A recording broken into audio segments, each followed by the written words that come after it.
बच्चों, कैसे हैं आप सब। बच्चों, पिछले कक्षा में हमने पढ़ा था कि इतिहास क्या चीज है, इतिहास के स्रोत कौन कौन से हैं और कालगणना का इतिहास में क्या महत्व है, और साथ ही साथ हमने पढ़ा था कि ईसा पूर्व और ईस्वी में क्या अंतर है। आज हम पढ़ेंगे बच्चों कि इतिहास का वर्गीकरण हम कैसे करते हैं भारत के संदर्भ में। तो भारत का इतिहास भी काफी विस्तृत है, इसलिए इसके अध्ययन करने के लिए हम इसको मुख्य रूप से 3 भागों में बांटते हैं। प्राचीन काल, मध्यकाल, आधुनिक काल। और आधुनिक काल को और विस्तृत रूप से पढ़ने के लिए हम इसको 2 भागों में बांटेंगे, ठीक है, जिसको हम आगे पढ़ेंगे। तो सबसे पहले प्राचीन काल की अगर हम बात करते हैं तो ईसा पूर्व 5 लाख साल से 1206 ईस्वी तक हम जितने भी घटनाएं घटी है उसको हम प्राचीन काल में रखते हैं, जिसके अंतर्गत पाषाण काल, पूरा पाषाण काल, मध्य पाषाण काल, नव पाषाण काल के बारे में पढ़ेंगे। फिर सिंधु घाटी सभ्यता के बारे में पढ़ेंगे, जो हमारे भारत की प्रमुख सभ्यता थी और विश्व की अनेक सभ्यताओं में से एक बहुत महत्वपूर्ण सभ्यता थी। फिर वैदिक काल के बारे में पढ़ेंगे, पूर्व वैदिक काल, उत्तर वैदिक काल। इसके साथ ही साथ प्राचीन भारत में जो 16 महाजनपद थे उसको हम महाजनपद काल के बारे में पढ़ेंगे कि कौन सा जनपद सबसे शक्तिशाली था। फिर नवीन धर्मों के उदय के बारे में पढ़ेंगे कि किस प्रकार से बौद्ध धर्म और जैन धर्मों का उदय हुआ था, ठीक है, वैदिक धर्म में कौन कौन सी बुराइयां आ चुकी थी। फिर हम पढ़ेंगे मौर्य काल के बारे में, राजा अशोक, ठीक है, अशोक के द्वारा किए गए कार्य, उसके युद्ध, उनके बारे में पढ़ेंगे। फिर हम पढ़ेंगे गुप्त काल कि गुप्त राजाओं ने किस प्रकार से शासन व्यवस्था किया, जिसकी वजह से इसको भारतीय इतिहास का स्वर्णिम काल कहा जाता है। और लास्ट में हम पढ़ेंगे प्रांतीय राज्यों का युग कि किस प्रकार से राजपूत राजाओं ने शासन किया था, ठीक है। तो ये सब हम पढ़ेंगे प्राचीन काल के अंतर्गत।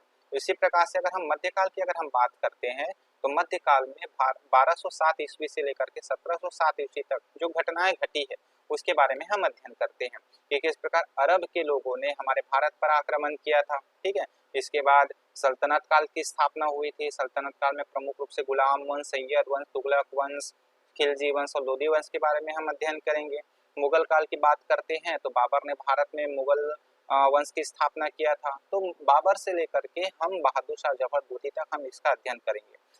इसी समय में ही भारत के दक्षिण क्षेत्र में बहमनी और विजयनगर नामक बहुत शक्तिशाली राज्यों का भी उदय हो चुका था, ठीक है।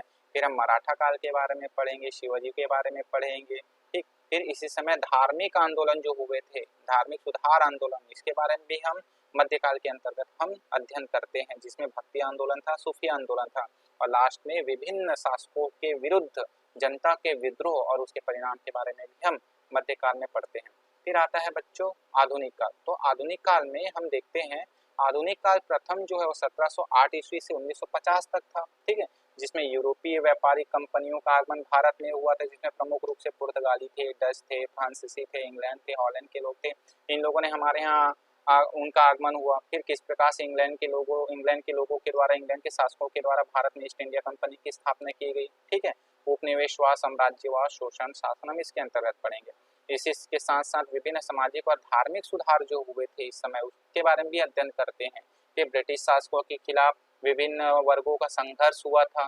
फिर इसका परिणाम ये हुआ था कि 1857 की महान क्रांति हुई थी, ठीक है, जिसको मंगल पांडे ने शुरुआत किया था। फिर राष्ट्रीय आंदोलन, क्योंकि आपको पता है कि 1857 की क्रांति असफल हुई, उसके क्या कारण थे इसको भी हम पढ़ेंगे।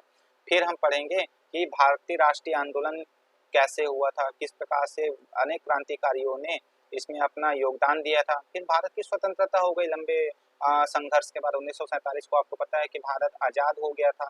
तो आजादी के बाद अब असली लोकतंत्र की स्थापना का समय आ गया था, इसलिए अंतरिम सरकार की स्थापना हुई और अंतरिम सरकार ने क्या किया, संविधान के निर्माण का कार्य प्रारंभ किया।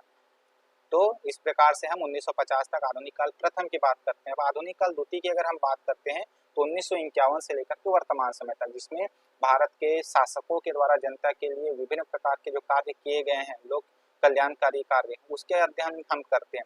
जिसमें भारतीय गणतंत्र की स्थापना, आपको पता है ना, 26 जनवरी 1950 में भारतीय गणतंत्र की स्थापना हुई थी, हमारा संविधान लागू हुआ था।